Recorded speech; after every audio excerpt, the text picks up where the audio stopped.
ഇന്നത്തെ യാത്രക്കഥയിൽ ഞങ്ങൾ 5 ആളുകളുണ്ട്. ഞാനും മോളും അമ്മയും അച്ഛനും അനിയനും. ഇനിയുമുണ്ട് കുറച്ച് ആൾക്കാർ. അത് സസ്പെൻസ് ആയിട്ടിരിക്കട്ടെ. കഥയായാൽ കുറച്ച് സസ്പെൻസ് ഒക്കെ വേണ്ടേ? അപ്പോൾ നമുക്ക് കഥ തുടങ്ങാം. കഥ ആരംഭിക്കുന്നത് ഈ അങ്കണത്തൈമാവിൽ നിന്നാണ്. തൈമാവിൻ്റെ ഓരം പറ്റിച്ചേർന്ന് കിടക്കുന്ന ഈ സുന്ദരിയാണ് സൗദാമിനി. സുന്ദരിയും സുശീലയും സർവോപരി ക്ഷമാശീലയുമായ സൗദാമിനി ഇന്ന് അല്പം പിണക്കത്തിലാണ്. കാരണം ആരോ പുതിയൊരംഗം ഇവിടേക്ക് വരുന്നുണ്ടെന്ന് സൗദാമിനിക്ക് ന്യൂസ് കിട്ടിയിട്ടുണ്ട്. കാർത്തികനെ വല്ല വിധേനെ എറണാകുളത്തേക്ക് പറഞ്ഞുവിട്ട് ഇവിടുന്ന് സ്റ്റൈലായിട്ട് വരുമ്പോഴാണ് അടുത്ത ആളുടെ വരവ്, അതും ജർമ്മൻകാരി.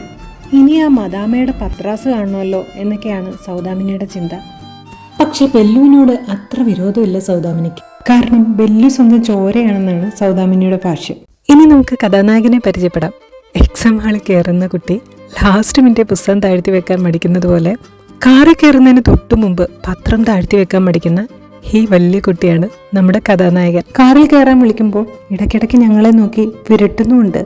അപ്പോൾ ഈ കഥാനായകനാണ് സൗദാമിനിയുടെ പിണക്കത്തിന് മുഖ്യ കാരണക്കാരൻ. അപ്പോൾ നമുക്ക് കഥാനായകന്റെ വാക്കുകൾ തന്നെ കേൾക്കാം. എന്തുകൊണ്ട്, എന്തിന് ഇവിടെ ഒരു പുതിയ കാർ എന്ന് ചോദിക്കണ്ടേ? നിരത്തിൽ ഇറങ്ങാത്തൊരു വണ്ടി എന്നുള്ള രീതിയിൽ, അധികം ആരും ഉപയോഗിക്കാത്ത രീതിയിലുള്ള ഒരു വണ്ടി എന്ന് വെച്ചാൽ ഒരു വെറൈറ്റി വണ്ടി, സേഫ്റ്റി, അതുപോലെ സേഫ്റ്റി സൈഡ് നോക്കുമ്പോൾ വളരെ നല്ലതാണ്. പിന്നെ എല്ലാം കൊണ്ടും നല്ലൊരു വണ്ടിയായിട്ട് തോന്നുന്നതുകൊണ്ടാണ്. ഓക്കെ അത് നമുക്ക് ഏതാണ്ടൊക്കെ മനസ്സിലായി. ഇനി അത് സൗദാമിനിയെ പറഞ്ഞൊന്ന് മനസ്സിലാക്കിക്കണം. ഇനി നമുക്ക് രണ്ടാമത്തെ കാരണക്കാരനെ പരിചയപ്പെടാം. ഈ ചിരിച്ച് ശാന്തശീലനായി മുഖത്ത് മുഴുവനും ഭസ്മം പൂശി കണ്ണിലൊക്കെ ആക്കിയിരിക്കുന്ന ഈ സുശീലനായ യുവാവാണ് രണ്ടാമത്തെ നായകൻ. ആള് പക്ഷെ ചില്ലറക്കാരനൊന്നുമല്ല. ആരെ വെട്ടണം തല്ലണം എന്നറിയാതെ വിഷമിച്ചിരിക്കുന്ന ഗർജിക്കുന്ന സിംഹമാണ് നമ്മുടെ നായകൻ. അങ്ങനെ നിങ്ങൾക്ക് തോന്നിയെങ്കിൽ അത് വെറും തെറ്റിദ്ധാരണയാണ്. ഇവിടെ മാമനും മോളും അധോലോക സംഘത്തിൽ മാത്രമേ ഉള്ളൂ ഈ ഇടിയും ഇടിയും വെട്ടുമൊക്കെ. പിന്നെ ഭാവിയിലേക്കൊരിടി എറണാകുളത്ത് പാഴ്സലാക്കി വെച്ചിട്ടാണ് ഈ വട്ടം മാമൻ്റെ വരവ്. രാവിലെ എണീറ്റപ്പോൾ മുതൽ പുതിയ കളിപ്പാട്ടം കിട്ടുന്ന കുട്ടിയെപ്പോലെ ഇടയ്ക്കിടയ്ക്ക് കാറിൻ്റെ പേര് അലറി വിളിച്ചുകൊണ്ട് നടക്കുകയാണ് നമ്മുടെ മാമൻ. ഇവരെന്താ ഇത്ര ഗഹനമായ കാര്യം പറയുന്നതെന്നല്ലേ നിങ്ങൾ ആലോചിക്കുന്നത്? എങ്കിൽ കാര്യം പറയട്ടെ. പണ്ടെങ്ങോ അത്തലപിത്തല തവളാച്ചി മറിയമ്മെന്ന് വിളക്കൂതി കളി കളിച്ചിട്ട് മുന്നോട്ട് ചാടി 2 പോയിന്റ് നഷ്ടമായതും, പിന്നെ ഏതൊക്കെയോ കൊനിഷ്ട് പിടിച്ച് കുസൃതി ചോദ്യം അങ്ങോട്ടും ഇങ്ങോട്ടും ചോദിച്ച് രണ്ടുപേരും അങ്ങോട്ടും ഇങ്ങോട്ടും ഉത്തരം പറയാത്ത ക്രിഞ്ച് ഫേസ് കണ്ട് കൃതാർത്ഥരാവുകയും പൊട്ടിച്ചിരിക്കുകയും ഒക്കെ ചെയ്യുകയാണ് സില്ലി ബോയ് ആൻഡ് ഗേൾ. കാറിനെ പറ്റിയുള്ള മറക്കാനാവാത്ത അനുഭവങ്ങളും എന്തുകൊണ്ട് പുതിയ കാർ എടുക്കുന്നു എന്നുമൊക്കെ നമുക്ക് ഇനിയൊരു പുതിയ വേർഷനെ കേൾക്കാം. കാറിനെ പറ്റിയുള്ള മറക്കാനാവാത്ത അനുഭവങ്ങൾ കുറേയധികം ഇപ്പൊ ഓർമ്മയില്ല, പിന്നെ പറയും, മറന്നുപോയി. ഇവരെ ജർമ്മൻ വണ്ടികൾ ലോങ് ടേം ആയിട്ട് യൂസ് ചെയ്തിട്ടില്ല. അപ്പൊ അതെങ്ങനെ ഉണ്ടെന്ന് അറിയാനുള്ളൊരു ആഗ്രഹം. രണ്ടാമത്തെ കാര്യം, നമ്മളിതുവരെ യൂസ് ചെയ്തിട്ടില്ല. പിന്നെ രണ്ടാമത്തെ കാര്യം, ഇതിന്റെ ബിൽഡ് ക്വാളിറ്റി നല്ലതാണ്. മൂന്നാമത്തെ കാര്യം, ഓട്ടോമാറ്റിക്കല് കുറച്ചൊരു നല്ല ട്രാൻസ്മിഷനും കാര്യങ്ങളും കുറച്ചുകൂടെ റിഫൈൻഡ് ആയിട്ടുള്ള എഞ്ചിനുള്ളത് കുഷാക്കിനാണ് ഈ ഒരു റേഞ്ചിൽ. ഇപ്പൊ നമ്മൾ കുഷാക്കിന്റെ ടോപ്പ് മോഡലിൽ പോകുകയാണെങ്കിൽ അത് വേറെ റേഞ്ചിലേക്കും. പക്ഷെ 1 ലിറ്റർ ടർബോ പെട്രോളിൽ അത്യാവശ്യം നല്ലൊരു ഗിയർ ബോക്സ് ഉള്ളത് ഇതിനാണ്. അപ്പൊ അതും ഒന്ന് എക്സ്പീരിയൻസ് ചെയ്യാന്ന് വിചാരിച്ചു. ടോർക്ക് കൺവേർട്ടർ ഗിയർ ബോക്സ് എങ്ങനെയുണ്ടെന്ന് നോക്കാന്ന് വിചാരിച്ചു. പ്രത്യേകിച്ചൊന്നും മനസ്സിലാവാത്ത എന്നെപ്പോലുള്ള കുറച്ച് ആൾക്കാരെങ്കിലും ഉണ്ടെങ്കിൽ എനിക്കൊന്ന് സമാധാനിക്കാമായിരുന്നു. എനിക്ക് വണ്ടി എന്ന് പറഞ്ഞാൽ എല്ലാവരും കൂടെയുള്ള യാത്ര തന്നെയാണ്. ഏറ്റവും സന്തോഷവും അത് തന്നെയാണ്. അത് ഇനി ഏത് വണ്ടിയായാലും എന്നെപ്പോലെ ചിന്തിക്കുന്ന മറ്റൊരാൾ കൂടിയുണ്ട് യാത്രയിൽ. സൗദാമിനിയുടെ പ്രിയപ്പെട്ട കൂട്ടുകാരി. എങ്ങോട്ടാ പോകുന്നത്? കാർ വാങ്ങിക്കാനായിട്ട് കൊണ്ടുപോകുകയാണ്. ഏത് വണ്ടി?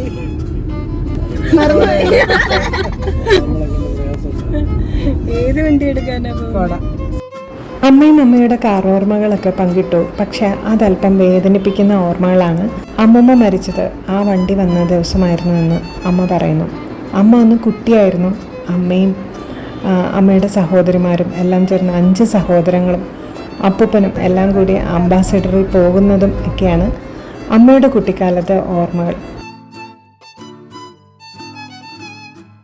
ഇങ്ങനെ ഒരുപാട് ഓർമ്മകളും സ്വപ്നങ്ങളും ഒക്കെ നിങ്ങൾക്കും ഉണ്ടായിരിക്കുമല്ലേ വാഹനത്തെക്കുറിച്ച്. ആദ്യമായി കാർ എടുക്കാൻ പോകുന്നതായിരിക്കും ചിലരുടെ സ്വപ്നം. ഒരുപാട് സന്തോഷം നൽകുന്ന ഓർമ്മകൾ കാണാം, വേദനിപ്പിക്കുന്ന ഓർമ്മകൾ കാണാം, അല്ലേ? അപ്പോൾ സന്തോഷിക്കുന്ന ഓർമ്മകളൊക്കെ നമുക്ക് ഒപ്പം കൂട്ടാം, വേദനിക്കുന്ന ഓർമ്മകളൊക്കെ മനസ്സിൻ്റെ ഒരു കോണിൽ സൂക്ഷിച്ച് നമുക്ക് മുന്നോട്ട് പോകാം, അല്ലെങ്കിൽ അതിൽ നിന്ന് പാഠം പഠിക്കാം. ഇനി സ്വപ്നങ്ങളൊക്കെ സഫലമാകാൻ പ്രാർത്ഥിക്കാം, അല്ലേ? അപ്പോൾ എന്നെ സംബന്ധിച്ച കാർ ഓർമ്മയെന്ന് പറയുന്നത് പണ്ട് മാരുതി 800 ഉണ്ടായിരുന്ന സമയത്തെ കുട്ടി ഓർമ്മകളാണ്. അന്ന് കൂട്ടുകുടുംബമായിരുന്ന സമയത്ത് ഞാനും അപ്പച്ചിയുടെ മോളും കാറിൻ്റെ ഡിക്കിയിലിരുന്നായിരുന്നു യാത്ര. ഇപ്പോഴത്തെ കുട്ടികൾക്ക് അത് സങ്കല്പിക്കാൻ പോലും പറ്റില്ല. മുതിർന്നവർ എല്ലാവരും സീറ്റിലിരിക്കും, അപ്പോൾ ഞങ്ങൾ കുട്ടികൾ ഡിക്കിയിലും. പക്ഷെ അത് ഞങ്ങൾക്ക് വലിയ ഇഷ്ടമായിരുന്നു. അവിടെ ഇരുന്ന് കാഴ്ചകളൊക്കെ കണ്ട് പാട്ടൊക്കെ പാടി ഇങ്ങനെ പോകാൻ നല്ല രസമായിരുന്നു. അപ്പോൾ അതാണ് എന്നെ സംബന്ധിച്ച ഏറ്റവും രസകരമായ ഓർമ്മ. അങ്ങനെ കഥയും കാര്യമൊക്കെ പറഞ്ഞ് ഞങ്ങൾ കൊല്ലത്തെത്തി കേട്ടോ.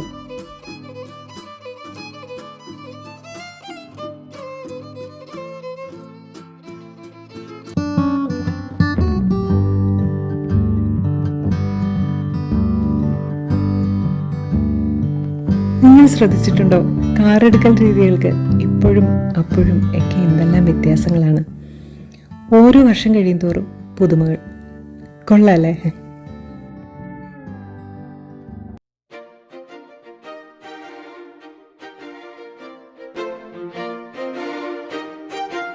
മൂടുപടം മാറ്റി ലേശം നാണത്തോടെ ആ ചുകപ്പൻ സുന്ദരിയുടെ ചിരിയുണ്ടോ? ഞങ്ങളോടൊപ്പം ഫോട്ടോയ്ക്ക് പോസ് ചെയ്തേക്കാണ്.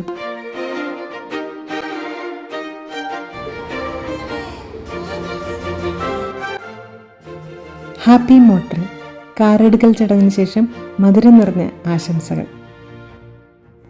പുതിയ സുഹൃത്തിനെ പരിചയപ്പെടുത്തുന്ന ചടങ്ങ് അടുത്തത്. അതിനുശേഷം ഞങ്ങൾ നേരെ പോയത് ആനന്ദവല്ലീശ്വര അമ്പലത്തിലേക്കാണ് കേട്ടോ. തിരക്കൊന്നുമില്ലാതെ വേഗം തൊഴുതിറങ്ങി. പിന്നീട് ഞങ്ങൾ പോയത് എങ്ങോട്ടാണെന്ന് അറിയണ്ടേ? നിങ്ങൾക്ക് ഏതായാലും ഇഷ്ടപ്പെടും തീർച്ച. നമുക്കിനി പാട്ടിൻ്റെ ഓളത്തിൽ അങ്ങോട്ടേക്ക് പോകാം.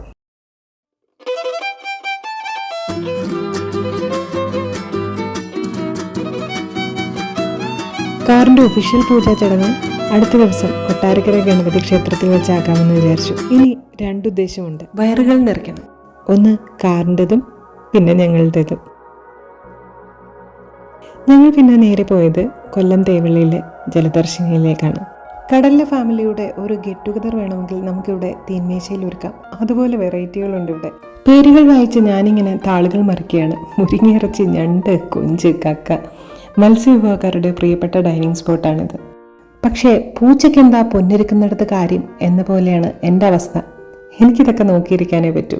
ഇന്നൊരു വെറൈറ്റി ട്രൈ ചെയ്യാമെന്ന് വിചാരിച്ചു. പനീറിനും മഷ്റൂമിനും കോളിഫ്ലവറിനും ഒക്കെ ഇന്ന് വിടാം. അങ്കമാലി മാങ്ങാക്കറിയും റാഗി പുട്ടുമാണ് കേട്ടോ ഞാൻ ട്രൈ ചെയ്തത്.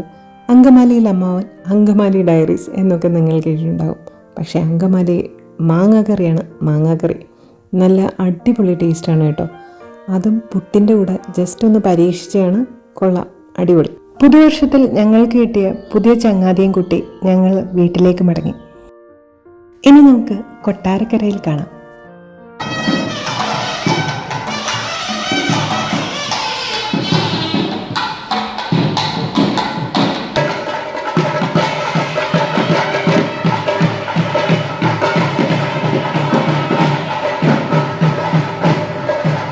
ഇതുവരെ പാട്ടൊക്കെ പാടി തകർത്തു വന്ന സുന്ദരി ഇപ്പോൾ ശാന്തശീലയെ. നെറുകയിൽ ചന്ദനം ചാർത്തി മാലയൊക്കെ അണിഞ്ഞ് കൂടുതൽ സുന്ദരിയെ. അങ്ങനെ ശിവേലി തൊഴുത് പൂജയൊക്കെ കഴിഞ്ഞ് ഉണ്ണിയപ്പത്തിന്റെ മധുരവുമായി ഞങ്ങൾ വീട്ടിലേക്ക് മടങ്ങി. സൗദാമിനിയുടെ പിണക്കം എന്തായെന്നല്ലേ നിങ്ങളിപ്പോൾ ആലോചിക്കുന്നത്? ഞങ്ങൾ ആ പാവം സൗദാമിനിയെ മറന്നു എന്നും നിങ്ങൾ ആലോചിക്കുന്നുണ്ടാവും. എന്നാൽ കേട്ടോളൂ, സൗദാമിനി ഇപ്പോൾ സന്തുഷ്ടയാണ്. 2 കാര്യങ്ങളുണ്ട്: പുതിയ ഭാഷ പഠിക്കാം, പിന്നെ ഒരു പുത്തൻ കൂട്ടുകാരി. അല്ലെങ്കിലും നമ്മൾ മനുഷ്യരുടെ ലോകത്തല്ലേ ഉള്ളൂ ഈ ഈഗോയും ക്ലാഷും ഒക്കെ. അവരുടെ ലോകത്ത് എന്ത് ഈഗോ ക്ലാഷ്? എല്ലാം നമ്മുടെ സങ്കല്പം മാത്രം. അപ്പോൾ ഇനി നമുക്ക് നമ്മുടെ ലോകങ്ങളിലേക്ക് മടങ്ങാം. ഒപ്പം മനസ്സിലുണ്ടാവട്ടെ ഗ്രാമത്തിൻ വെളിച്ചവും മണവും മമതയും ഇത്തിരി കൊന്നപ്പോവും. ഏത് ദൂസര സങ്കല്പത്തിൽ വളർന്നാലും, എത്ര യന്ത്രവൽകൃത ലോകത്തിൽ പുലർന്നാലും ഇതൊക്കെ നമുക്ക് കൂടെ കരുതാം. അപ്പോൾ കഥ ഇവിടെ ശുഭമായി അവസാനിച്ചിരിക്കുകയാണ്. നിങ്ങൾക്ക് സജസ്റ്റ് ചെയ്യാൻ കേട്ടോ. പുതിയ സുഹൃത്തിൻ്റെ പേര്, ഒപ്പം നിങ്ങളുടെ അനുഭവങ്ങളും. ബൈ.